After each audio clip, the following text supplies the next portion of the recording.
Bonjour, vous avez envie ou besoin de contacter votre inconscient? Je suppose que vous avez déjà pris soin de vous installer confortablement. Assis, ce sera mieux pour l'expérience que nous avons à faire. Et vous vous êtes aussi assuré que vous avez un moment tranquille rien qu'à vous. Alors commençons simplement. De toute évidence, vous respirez. Donc, continuez à respirer. Juste simplement en y prêtant un peu plus attention. Vous êtes dans une position qui vous convient et vous savez que vous pouvez faire confiance à votre corps qui va garder votre stabilité, votre équilibre, même si vous vous relâchez complètement, même si vous partez si loin que vous en oubliez tout le reste. Alors, si ce n'est pas déjà fait, laissez donc les paupières cligner jusqu'à ce qu'elles restent naturellement fermées. Ce n'est pas les fermer volontairement, c'est juste plus agréable qu'elles se ferment toutes seules. Vous les laissez juste faire et elles vont se fermer toutes seules à un moment. Et si vous avez commencé en fermant les yeux, vous sentez comme ça peut être curieux d'avoir les yeux qui se ferment profondément, derrière les paupières déjà fermées, comme de vous enfoncer en vous de plus en plus à chaque respiration et laisser faire le corps.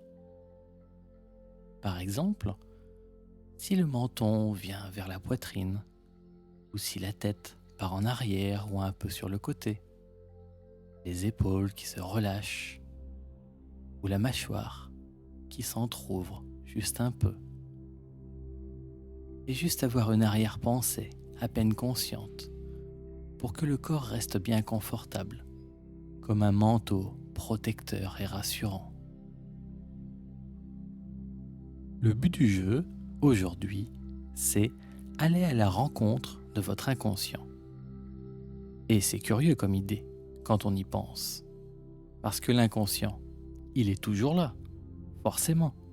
C'est lui qui nous fait vivre, qui fait battre notre cœur, qui s'occupe de la respiration, même quand on n'y pense plus. C'est lui qui fait notre sommeil, la digestion, la bonne température du corps. Par exemple, on sait que, sans l'inconscient, on ne pourrait pas changer de ton de voix. Il est toujours là, toujours, et il influence la moindre de nos actions, de nos pensées et de nos émotions, presque une seconde avant qu'on en soit conscient. C'est lui, l'inconscient, qui déclenche toutes les actions que l'on croit faire volontairement. On ne pourrait même pas hausser les sourcils sans l'inconscient. Toutes ces choses, c'est votre inconscient qui les gère. Ça veut dire qu'il imprègne tout ce que vous faites. Là, quand je vous parle, mon inconscient vérifie chaque mot avant qu'il ne sorte de ma bouche. Et votre inconscient vous les fait comprendre à votre façon. L'inconscient est toujours là, sans qu'on sache. Il s'agit donc moins d'aller à sa rencontre que de prendre conscience de son omniprésence. Alors voilà, qu'y a-t-il en vous d'inconscient et dont vous puissiez reprendre conscience? Eh bien, par exemple, il y a les choses dont je vous parlais tout à l'heure, comme la respiration, la température du corps. Ce n'est pas facile ça, de ressentir la température de sa main, par exemple, sauf bien sûr quand on a trop chaud ou trop froid. Mais là, vous sentez la température de votre main? Vous sentez la différence de température entre votre visage et votre poitrine, par exemple? Qu'y a-t-il d'autre encore? Les battements du cœur. Vous arrivez à les sentir? Vous savez que votre cœur bat, mais le sentez-vous? C'est tout ça déjà, l'inconscient. Toutes les choses qui vivent toutes seules en nous automatiquement. Parce que l'inconscient, c'est juste les choses qui ne sont pas conscientes en nous. Maintenant, vous ressentez plus de choses de vous-même. Vous commencez à vous douter que ces choses existent, alors on ne peut plus vraiment les appeler inconscientes. Ce seraient plutôt des choses automatiques, puisqu'elles bougent toutes seules, sans votre volonté. Mais que maintenant, vous pouvez les ressentir, en être conscient. Paradoxalement, c'est comme cela que vous allez faire connaissance avec votre inconscient, en prenant conscience de lui. Il va progressivement cesser d'être inconscient, non conscient. Bien sûr, il restera toujours automatique. Et vous pourrez parler avec lui demander des choses, obtenir des réponses, lui demander d'agir pour vous. C'est ce qu'il fait déjà très bien toute la journée, sans rien vous demander à vous. Alors, qu'y a-t-il d'autre en vous qui bouge tout seul ? Bien, par exemple, il pourrait y avoir ces petites oscillations de votre tête. Les aviez-vous remarquées ? Si vous êtes bien attentif, vous allez vous rendre compte qu'à chaque battement de cœur, la tête bouge. Comme d'autres choses dans votre corps d'ailleurs. Et ça fait ça depuis toujours. C'est comme ça tout le temps, depuis votre naissance. Et là, vous commencez à vous en rendre compte, à en prendre de plus en plus conscience. Et quand on fait régulièrement ce genre d'expérience, pour rendre l'inconscient conscient, à travers le voyage, on entre de plus en plus en soi, sans vraiment s'en rendre compte. C'est juste ça, ce que l'on appelle être en état d'hypnose. C'est entrer en soi, aller à la rencontre de soi. Comme on n'y est pas vraiment habitué, ça nous fait bizarre au début. Et ça peut amener parfois de drôles de sensations, impossible autrement. Par exemple, un jour, j'accompagnais une personne en hypnose. Donc, je n'étais pas moi autant en état d'hypnose qu'elle. Et pourtant, j'avais l'impression que mon siège s'était collé contre le mur, à la verticale. Vraiment. Alors, j'avais la forte sensation que j'allais tomber. Imaginez ça, votre siège collé à 90 degrés sur le mur, et vous assis dessus. La personne que j'accompagnais avait les yeux fermés. Elle se laissait aller. Et moi, je sentais tout mon corps basculer. Et je me disais, je vais tomber. Et je m'accrochais fort, fort, fort sur les côtés de mon siège, parce que je pensais que si je lâchais, je tomberais vraiment du siège. Je savais bien que ce n'était qu'une impression, mais c'était si réel, si vrai.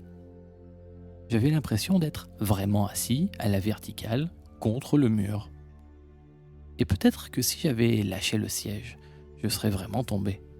Parce qu'à ce moment, mon corps pensait vraiment que j'étais réellement assis dans le vide, collé à un mur. L'inconscient peut faire de drôles de choses comme ça. Une autre fois, c'est quelqu'un qui me conduisait, moi, en état d'hypnose, et puis qui me donnait de bonnes suggestions, sûrement celles qu'il fallait à mon inconscient. Et moi, je n'ai pas entendu consciemment les suggestions. Je n'ai d'ailleurs rien entendu du tout. C'est juste que j'ai eu l'impression que le dossier de mon siège avait cassé, tout d'un coup, et que je tombais en arrière. Pas comme on tombe pour se faire mal, plutôt comme on tombe quand on s'envole. Alors, comme j'ai fait un peu de parachutisme dans ma vie, j'ai pris la position qui permet d'être stable dans l'air, comme un oiseau. Et je me suis mis à voler. C'était très agréable. Et en même temps, j'étais en train de me dire, mais comment a-t-il fait pour me faire entrer en état d'hypnose profonde aussi vite ? J'ai appris par la suite qu'il n'avait pas fait exprès non plus. Il avait dit la bonne chose. Et mon inconscient s'en était servi. Si vite que moi, consciemment, je n'avais pas eu le temps d'entendre la phrase. Mon inconscient avait réagi avant même que mon conscient entende la phrase, en une fraction de seconde. Et moi, tranquillement, je volais.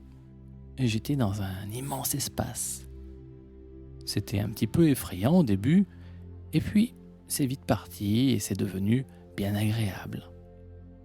Alors je l'ai refait tout seul, en demandant à mon inconscient de refaire la même chose. Et lui, il savait bien comment il avait fait. Et à force, c'est devenu comme naturel. Comme si on pouvait rentrer à l'intérieur de soi, comme sauter dans un immense espace, et puis se laisser faire, en profiter. Je sais que certains pourraient se dire « Mais qu'est-ce qui m'arriverait si je lâchais complètement prise, si j'abandonnais tout contrôle conscient ?» Eh bien, c'est assez facile à deviner. L'inconscient, c'est votre esprit profond, votre plus grand vous. Il est en vous, il est vous. Et on ne peut aller nulle part ailleurs que dedans nous. Donc, c'est en toute sécurité. Même si on ne sait plus trop ce que l'on fait pendant une expérience, on sait que l'inconscient a réagi à notre idée de départ, la chose qui a fait que l'on a commencé à faire cette expérience d'auto-hypnose. L'inconscient a suivi notre idée de départ, même si, consciemment, nous, on n'a pas suivi ensuite tout le processus. Alors parfois on croit qu'on n'a rien fait de bien parce qu'on s'est endormi, qu'on n'a rien écouté, rien entendu. Au contraire, c'est une très bonne façon de faire une expérience d'auto-hypnose. Il ne faut pas croire que l'on contrôle déjà tout consciemment. Notre esprit conscient, ce n'est même pas 10% de notre esprit global. Et en plus, il n'agit qu'avec presque une seconde de retard sur l'inconscient. En fait, il ne contrôle rien du tout. Il est juste conscient de ce qui lui arrive. Si vous lâchez vraiment tout, au point de perdre conscience pendant un moment, après tout, vous n'aurez perdu que 10% de vous-même pendant un petit moment. Ce n'est pas grand-chose. Et plus tard, quand vous réussissez à prendre conscience, même d'une toute petite partie des 90% de tout le reste, en plus, ça vous change vraiment la vie. Alors, qu'est-ce qui était inconscient en vous et que vous pouvez prendre maintenant aussi en conscience? En plus de la respiration, la température du corps ou des petites oscillations de la tête. Eh bien, par exemple, toute la journée, on a des micro-mouvements, des petits mouvements nerveux partout dans le corps, par exemple dans les doigts. Comme ça le fait partout dans le corps, en permanence, on peut arriver à les surprendre. Là, par exemple, dans les doigts, vous sentez ? Eh bien non, il n'y a plus un seul petit mouvement. Nous avons commencé cette expérience depuis plusieurs minutes maintenant, et depuis, il n'y a plus ces petits micro-mouvements dans les doigts, qui sont pourtant tout le temps, tous les jours. Alors pourquoi ? L'inconscient, il est timide, comme un petit lapin à l'entrée de son terrier. Il a vu arriver quelqu'un, alors il s'est caché. C'est comme ça dans la vie de tous les jours. Quand vous voyez un mouvement inconscient chez quelqu'un, si vous lui dites le mouvement, le petit mouvement disparaît. Il s'est caché. Heureusement, vous pouvez le rappeler, comme on rappelle doucement un petit animal. Il faut lui inspirer confiance et l'appeler calmement. Et à force, l'inconscient pointe à nouveau le bout de son nez. Et vous pouvez devenir amis. Alors, vous savez comment ça fait d'être tout léger, dans un bras, tiens par exemple. L'impression que le bras s'envole, comme quand il flotte dans l'eau de la piscine, ou à la mer, ou quand on met son bras par la fenêtre de la voiture, et que la main forme une aile, le bras s'envole, il s'appuie sur l'air. Bien, on va faire une chose. Moi, je continue de vous accompagner en parole, mais je ne parle pas du bras. Et vous, vous centrez votre attention sur le bras de votre choix. Pas besoin de vous concentrer ou de forcer, ça ne sert à rien. Juste centrer votre attention, ça suffit. C'est ce qu'il faut faire.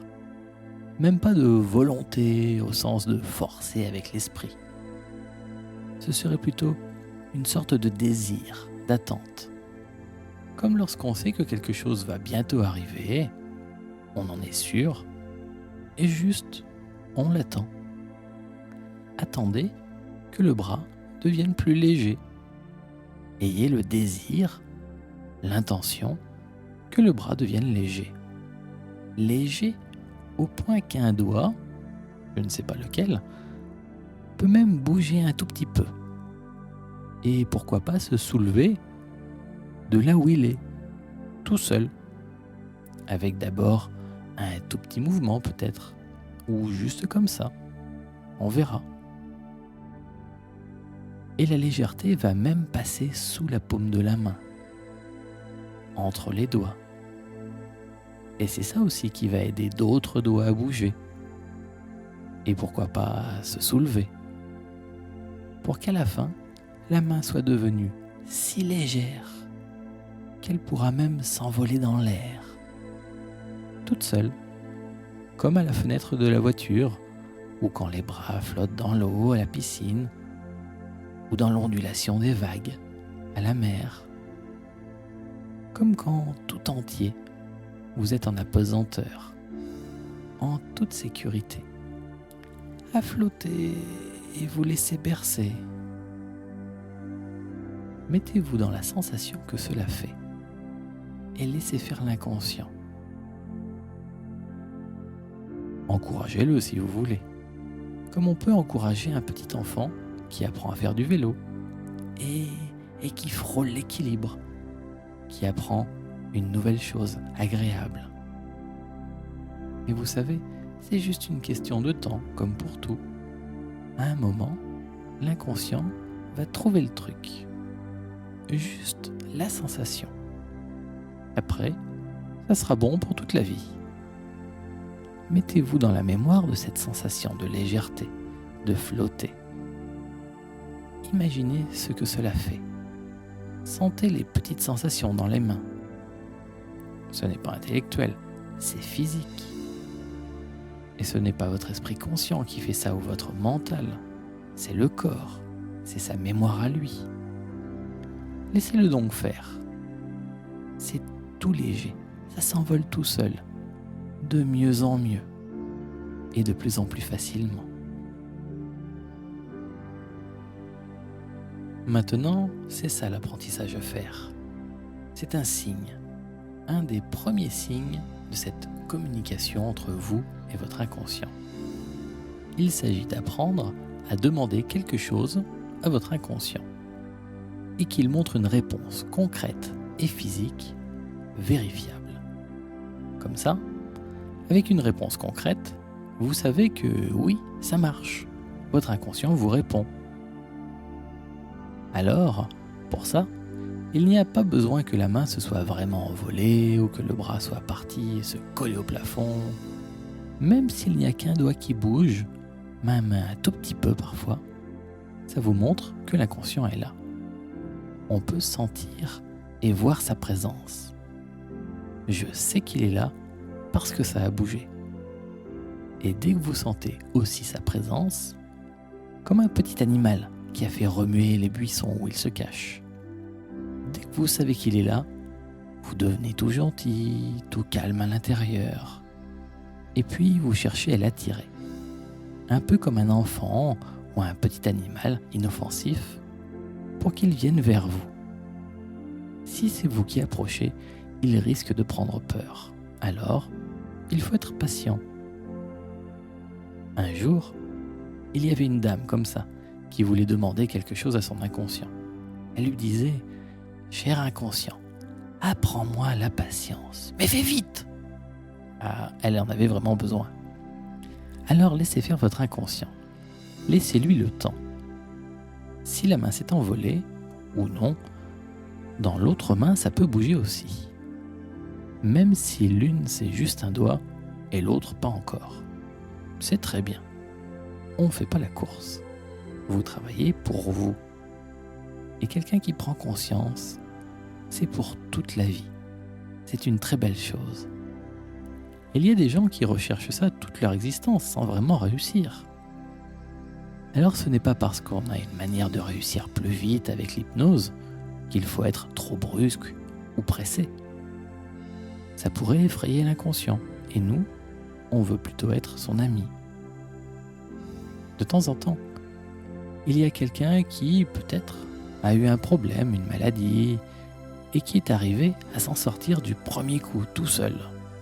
Et il vous dit « Regarde, moi, je l'ai fait avec la volonté. » Et il y a une autre personne à côté qui a peut-être le même problème et qui s'acharne depuis des années pour guérir ou changer, qui se fait aider par des thérapeutes et qui n'y arrive pas. C'est important de lui dire que ce n'est pas une histoire de volonté. Il ne suffit pas de le vouloir. La volonté, ça n'a rien à faire dans l'histoire. Bien sûr, il faut avoir envie de guérir et tout faire pour ça, vraiment. Mais forcer avec son mental ne sert à rien dans ces cas-là. Alors, pourquoi l'autre a guéri plus vite ? C'est juste que son inconscient était moins blessé ou moins sensible. Alors évidemment, quand on lui demande quelque chose, il répond bien volontiers, car il n'a pas de grandes blessures. L'inconscient n'a pas besoin de trop se méfier, il n'est pas hypersensible. Chat échaudé craint l'eau froide. L'inconscient qui a été blessé un jour se méfie, c'est normal. Alors il répond moins vite. Il faut être plus doux, plus prudent et plus gentil avec lui. Il faut le soigner ses blessures. Et seul l'amour soigne de telles blessures. L'inconscient de la personne qui met plus de temps à guérir, c'est peut-être qu'il a davantage souffert dans son existence, qu'il a vécu des choses qui l'ont rendu très sensible. Alors quand on lui demande quelque chose, il dit « oui, peut-être, un jour ou demain ». Il se méfie, et c'est normal, car il veut vous protéger vous aussi. Et ça, si un jour vous n'arrivez pas à franchir du premier coup un problème, et si quelqu'un vous dit « mais c'est une histoire de volonté, il faut que tu le veuilles vraiment », il ne faudra pas pour vous vexer ou vous culpabiliser. Vous savez juste que cette personne-là, eh bien, elle n'arrive pas à imaginer votre situation, tout simplement parce qu'elle n'a pas vécu la même vie que vous. Et puis, l'inconscient, il aime bien la poésie. Il aime bien les jolies choses. Tout ça, c'est son langage.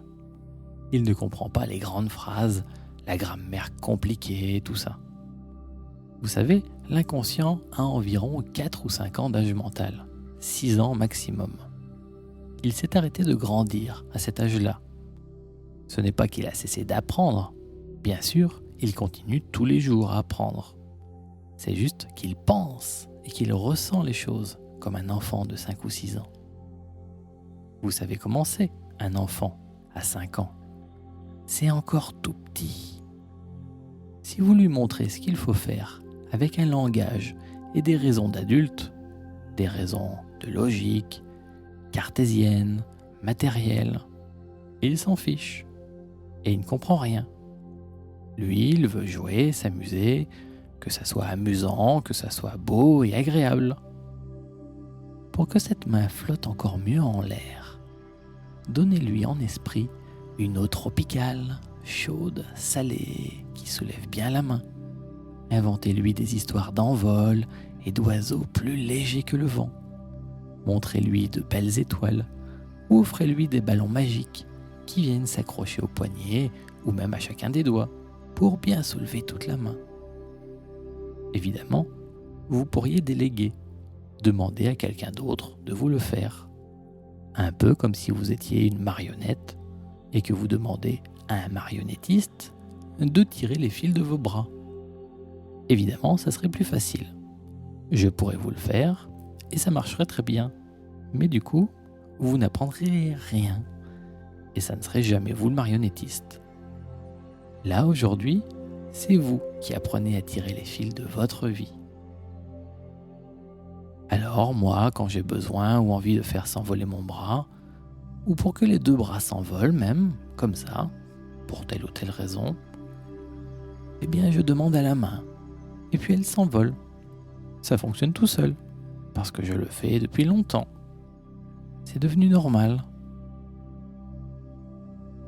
Et un jour, je m'en suis lassé, car je n'avais plus besoin de preuves. Je sais quand mon inconscient est là, en contact avec moi. Je reconnais ses réponses dans ma tête et dans mes sensations. Alors je ne faisais plus le truc du bras qui s'envole. Et puis un autre jour, plus longtemps après, j'en ai eu besoin de nouveau. Alors, je demande à la main de s'envoler comme avant. Parce que là, j'en avais vraiment besoin. Par exemple, pour me faire une anesthésie ou quelque chose comme ça.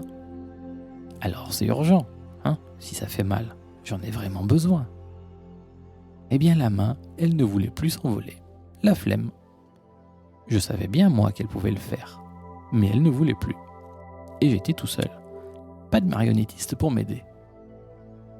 Alors je me suis dit, c'est quand même mon inconscient. Donc un bon ami à moi. On s'entend bien. Et je sais en plus qu'il sait très bien faire ce que je lui demande. Alors, je vais me permettre de l'engueuler un petit peu, gentiment, en ami. « Ah, mais qu'est-ce que tu fais là ? Bah allez, bouge, tu vois bien que j'en ai besoin. Allez, dépêche-toi, allez. » Mon inconscient, il sait bien qu'on est copains. C'est juste pour le pousser aux fesses. Et là, la main, elle s'envole. Ah, quand même. Bien sûr, un thérapeute ne pourrait pas vous faire ça. Comme ça, à vous, ça ne serait pas correct. Mais vous pouvez vous le faire. Parce que votre inconscient, il fait partie de vous. C'est vous.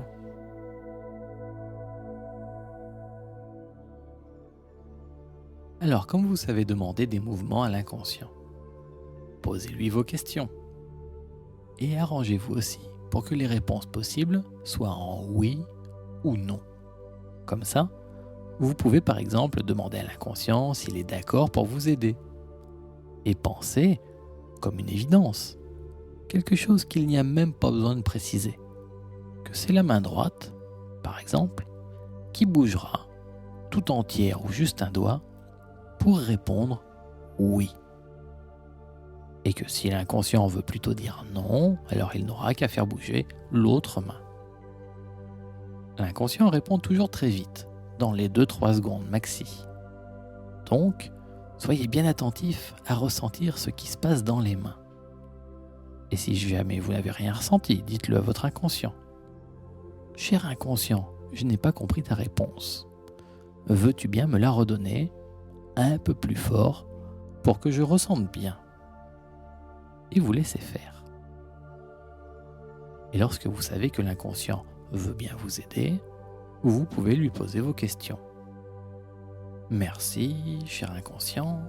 Alors, je voulais te demander, dois-je faire ceci ?»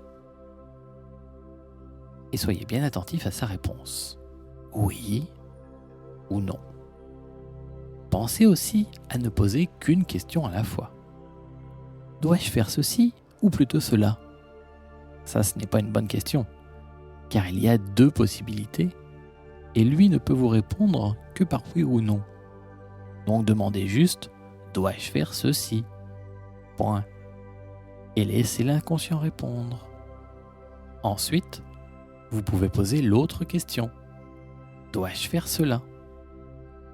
Et laissez répondre. Vous avez compris ? Et là, vous avez fait attention si c'est votre main droite, ou plutôt la main gauche qui a bougé, là, tout de suite, quand j'ai posé ma question ?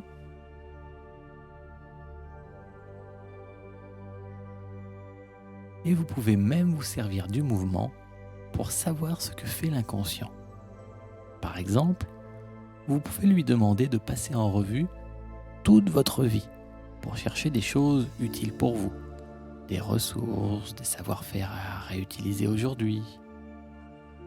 Et une main, n'importe laquelle, peut peut se soulever légèrement au fur et à mesure que l'inconscient trouve des réponses, comme dans la piscine ou dans le vent.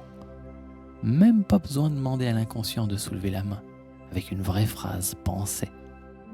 Si vous avez cette idée en tête, si vous avez envie que la main se soulève pour montrer que l'inconscient est en train de trouver des réponses, dès qu'il en aura, la main se mettra à bouger toute seule, automatiquement. Et puis ensuite, vous pouvez demander à l'inconscient d'installer dans votre vie de tous les jours toutes les bonnes choses qu'il a trouvées dans votre mémoire profonde. Éventuellement, les arranger, les modifier, faire en sorte qu'elles vous conviennent, qu'elles soient utilisables, réactualisées.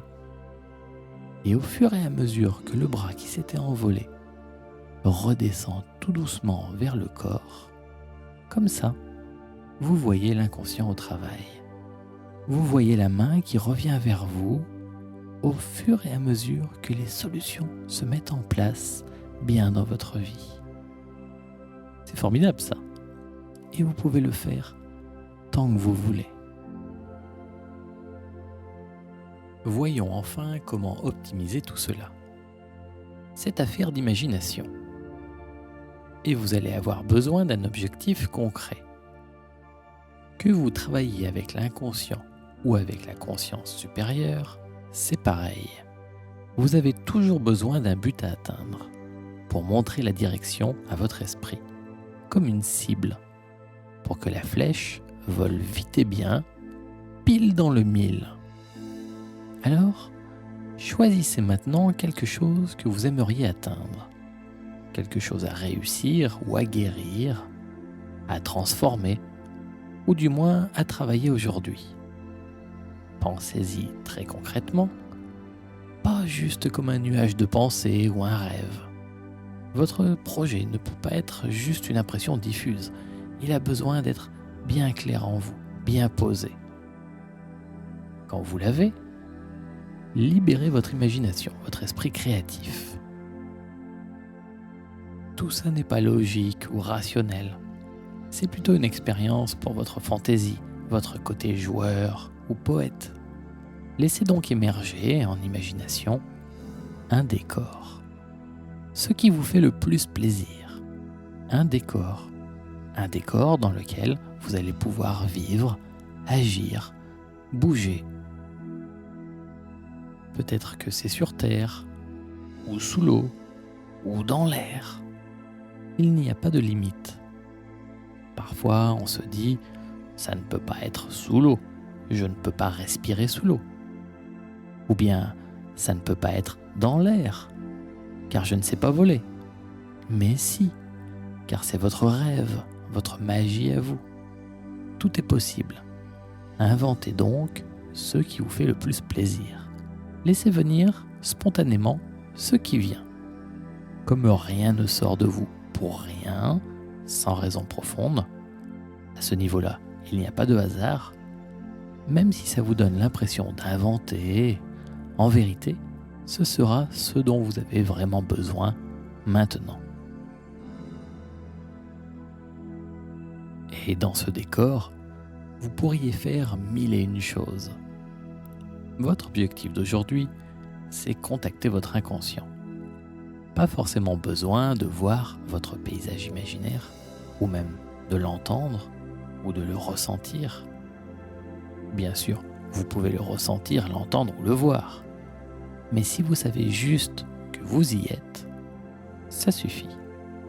Votre esprit supérieur n'a pas d'yeux, d'oreilles ou de corps. Il fonctionne sur un mode intuitif. Et l'intuition, ça ne se voit pas, ça ne s'entend pas non plus. C'est autre chose. On sait que l'on sait, et on ne sait pas comment ça se fait qu'on sait ce que l'on sait. Mais c'est sûr qu'on le sait, ça c'est vrai. Alors dans ce décor, envoyez une pensée, une intuition, on dirait même une intention. Envoyez l'intention de rencontrer votre inconscient. Comme une pensée qui va faire écho et qui va vous revenir au centuple. Et comme vous savez qu'il y a aussi des parts, disons, ennuyeuses dans l'inconscient, il y a des choses qui vous ennuient parfois. Sinon, on n'aurait jamais de soucis et on n'aurait pas besoin de faire de l'hypnose. Alors gardez en tête que c'est bien votre sagesse intérieure que vous voulez contacter, la plus belle part de vous. Cette part de l'inconscient, on retrouve symbolisée dans les films ou dans les livres par un vieux sage, un Merlin l'Enchanteur ou une grande et belle déesse. Alors, appelez votre sage inconscient et laissez faire. C'est très rapide, presque instantané sûrement. C'est vraiment la première chose qui vous vient à l'esprit. La première chose qui vous est venue à l'esprit quand j'ai commencé à parler d'un sage inconscient. Une idée, une intuition. Et parfois, peut-être vous sentirez que vous avez un petit bout de chemin à faire pour rejoindre votre sagesse inconsciente. Comme si dans ce décor, ce n'était pas l'inconscient qui allait venir à vous, mais que vous devez aller vers lui. C'est un symbole bien sûr, parce que vous êtes quelque part dans votre décor imaginaire. Peut-être c'est comme un grand champ ou une forêt, un bord de mer, une plage ou une ville. Et votre inconscient, votre sagesse intérieure, peut-être elle habite un peu plus loin. Alors vous y allez. Allez-y et rejoignez votre inconscient. Et peut-être qu'en plus, pour l'atteindre, il y aura quelques péripéties. Mais ça va, c'est normal. Ça pimente le voyage. Un jour, un monsieur qui avait besoin de retrouver son inconscient, parce qu'il avait une maladie assez grave, me dit qu'il est dans un grand champ et qu'il y a là un arbre avec un tronc creux. Oh, un tronc creux, un arbre magique, sans aucun doute. Alors je lui demande, qu'est-ce que vous voulez faire ? J'aimerais bien visiter le tronc, me dit-il. Eh bien, allez-y. Et le monsieur se glisse dedans le tronc et il y trouve un passage qui le mène jusqu'au centre de la Terre. Forcément, ça a mis un petit moment. Enfin, arrivé au centre de la Terre, comme dans Jules Verne, il y avait une grande plage et comme un autre ciel. Et là, sur la plage, il y avait Assurance Tourix, le druide gaulois, celui qui fait la potion magique dans son chaudron. Mais c'est une bande dessinée, ça. Eh bien, pour lui, pour ce monsieur, c'était l'image de son sage inconscient. Alors le monsieur a été voir le druide à barbe blanche, et le druide lui a donné à boire la fameuse potion magique. Le monsieur lui a ensuite demandé ce qu'il fallait faire, et le druide lui a dit « Reviens me voir tous les jours pour avoir ta potion ». Le monsieur a donc promis au druide de revenir tous les jours. Et tous les jours, il a refait cette expérience. Et il est repassé par le tronc creux, et il a refait tout le chemin jusqu'au centre de la Terre. Il a fini par bien connaître le chemin et cette belle plage qu'il s'est amusé à explorer jour après jour. Et puis le druide lui donnait sa potion magique, tous les jours. Et c'est tout. Et il a guéri, si bien et si vite que ses médecins l'ont félicité. Comment explique-t-on ça ? En fait, on n'explique pas. C'est plus facile pour pouvoir en profiter et trouver, vous aussi, votre déesse, votre sagesse, votre druide intérieur. Souvent, on est content de ce qu'on trouve. Ça a l'air bien et respectable, conforme à l'idée que l'on se fait d'un sage. D'autres fois, ça ressemble à un dessin animé ou autre chose. Peu importe en fait, dès lors que vous savez que ça représente votre sagesse intérieure. C'est la première chose qui vous est venue à l'esprit tout à l'heure, dès que j'en ai parlé. Et là, en vous accompagnant, ce n'est pas possible d'aller expliquer toutes les interactions possibles, de faire avec vous tout ce que vous avez à faire avec votre inconscient. Alors je vais vous laisser faire. Vous pourrez retrouver le pays de votre inconscient et vous pourrez y retrouver votre sage intérieur, quand vous le voudrez, maintenant et plus tard. et même en rêve parfois, juste en repensant à toute cette expérience, ou juste sans rien faire. Et vous pourrez demander à votre inconscient tout ce que vous voulez. Sachez seulement, on ne peut pas mentir à son inconscient, parce qu'il nous connaît bien mieux que l'on se connaît soi-même. Alors, s'il vous demande de faire quelque chose, faites-le, et vous pouvez lui demander conseil, ou simplement discuter avec lui, même pour le plaisir. Ça peut concerner des choses personnelles ou relationnelles, à la maison, en famille, au travail ou tout ce que vous voudrez, pour trouver une solution ou encore choisir une direction dans la vie. Par exemple, un monsieur qui était ingénieur se servait de ça pour résoudre les problèmes qu'il avait dans son métier. Avant de s'endormir le soir, il allait demander à son sage. Et le lendemain matin, il avait la réponse.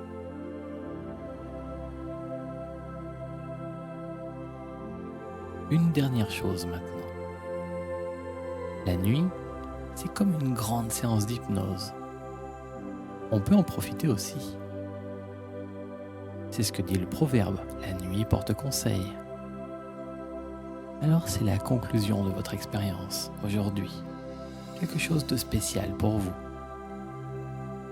Peut-être voudrez-vous garder en mémoire ce moment que l'on vient de passer ensemble. Vous pouvez mettre dans votre mémoire la sensation que vous avez en ce moment, ou avoir une pensée en tête à laquelle vous pourrez repenser plus tard pour réactiver tout ça. Vous gardez la musique en souvenir ou une phrase intérieure, ça fonctionne aussi. Quelque chose qui va être votre clé d'accès à votre inconscient, quand vous voudrez. Et cette clé-là a une caractéristique magique. D'abord, elle n'est qu'à vous. Et plus vous vous en servirez, mieux elle fonctionnera. Lorsque vous referez cette expérience, il vous suffira de repenser à votre clé personnelle. Seulement pensez à elle, sans effort. Ni conscience, ni volonté, juste pensez à elle. Le souvenir de cette sensation, même pensée, même désir, sans vraiment vous focaliser dessus.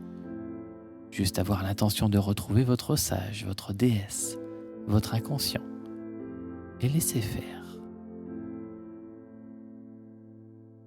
La première fois, tout seul, c'est moins évident. Ça prend un peu plus de temps. Souvenez-vous que les seuls qui réussissent à échouer sont ceux qui ont abandonné avant d'avoir trouvé leur trésor. Persistez, soyez tenaces. Même si ça prend 3, 5 ou 15 expériences, de toute façon, un jour, ça arrive. Et maintenant que vous avez cette clé en vous, et que vous savez que vous pouvez retrouver votre inconscient quand vous voulez, avec ou sans moi, alors vous n'avez rien d'autre à faire que vous laisser remonter, réorienter votre esprit bien ici et maintenant, prendre quelques bonnes respirations, et lorsque vous sentez vos paupières s'ouvrir, alors vous savez que vous êtes bien revenu, ici et maintenant.